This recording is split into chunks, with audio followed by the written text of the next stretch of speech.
Morning, my name's Anthony from Three Oaks Farm. Behind the camera is going to be Nathan from Three Oaks Farm.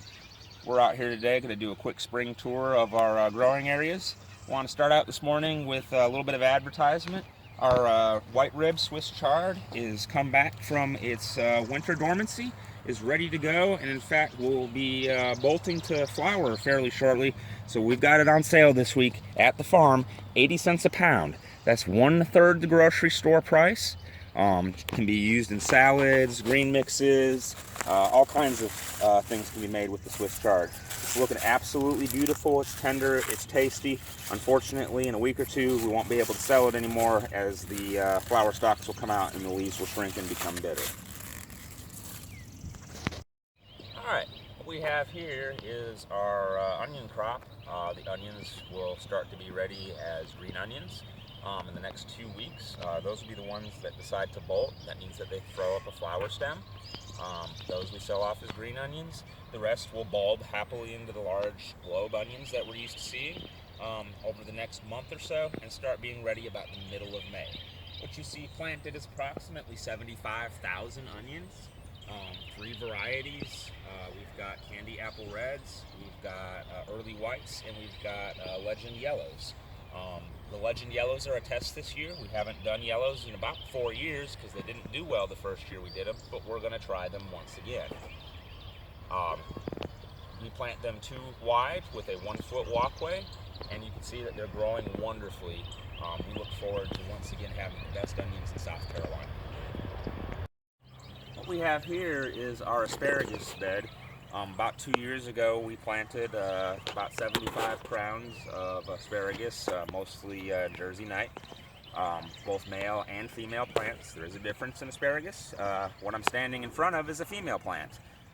We know it's a female plant because it has thinner asparagus coming out of the ground here, and because after it ferned out, it's forming these nice little flower buds that will become asparagus berries once it goes. Asparagus is actually a fern.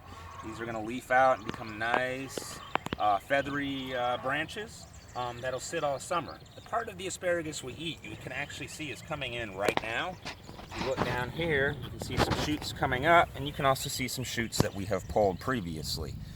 Since this is only the second year the asparagus has come up, it's not quite ready yet for full production.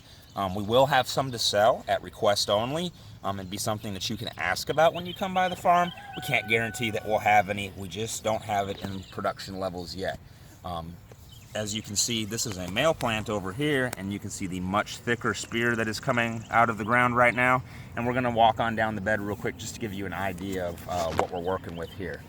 If Nate wants to follow me down here, what we've done is we have covered the asparagus bed in oak leaves in hopes of preventing weeds from coming up. Asparagus, once it's ferned out, is very difficult to weed, and you can see that it also provides the extra benefit of added fertilizer as we have wonderful, beautiful, nice, healthy spears coming up. We walk all the way down. You can see they get thicker as we go down, as we started laying the leaves from one side to the other and haven't quite finished at the end that we started at.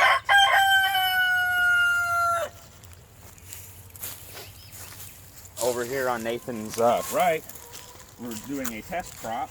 Usually when we try something new for the first time, we don't do it in large amounts. This is going to be a test of Brussels sprouts. So far, so good. They might have been put in the ground a little late, but again, we're just trying to see if they'll grow, and we're not necessarily interested in production at this point. This is going to be something we're going to explore a little more closely in the fall. Brussels sprouts is going to be a fall, winter, spring crop, so we look forward to hopefully having some tasty Brussels sprouts this fall. What you can see here is what's left of our mustard green crop. Wanted to show you a couple of the challenges that we face. First and foremost, due to the early spring warm weather, the mustards have bolted. We've mentioned that several times in this video. What that basically means is that they've gone to flower or to seed. And in vegetables that we don't eat the flower or the fruit of, we want to eat it before it tries to go to flower and seed, because generally it robs nutrients and taste from the leaves in order to produce its flowers, and it becomes bitter and difficult to digest, can become stringy or tough. This will become chicken food. You can hear our chickens happily cooing behind us. nothing's wasted. The other thing I want to show you is why we don't grow greens during the warm season, and that's going to be because of this right here. Unfortunately, because we do not spray, we do get quite a bit of bugs, and unfortunately most people are not going to buy something that they have to share with the bugs. So if you ever wonder why we don't have greens during the warm season, this is why. We're not going to spray, so we're just going to grow it when we can and feed it to the chickens when we can. Alright, now that it's spring and that we feel that the danger of frost is past, the average last frost or freeze in this area is going to be between March the 15th and April the 15th. We're sitting at April the 10th today, I believe. Haven't had a freeze since March 29th, and the weather for the most part has cooperated and not dropped us except into the upper 30s once or twice. So we have gone ahead and planted our frost tender vegetables for the season. It is a risk. We could still get a freeze, in which case if we did, we'd either have to protect or replant. If Nate wants to zoom to the left real quick, we have an audience this morning. Our chickens are happily doing their thing. Just want to remind everybody we do have eggs. Going back to the tomatoes and the cucumbers, what we're going to do is we're going to plant them in a 5-foot concrete wire remesh cage. These are constructed individually using bolt cutters and prongs to pry them together. As you can see, we do cut off the bottom prongs. What this allows is us to have about 4 inches of steel to go into the ground. That's going to hold the cage up for us up until the plants themselves are holding the cage down. These tomato plants will come up very quickly. They will branch out and they will start to lay their branches and leaves down on the cage, in which case, once that happens, the cage will be fully secured to the ground.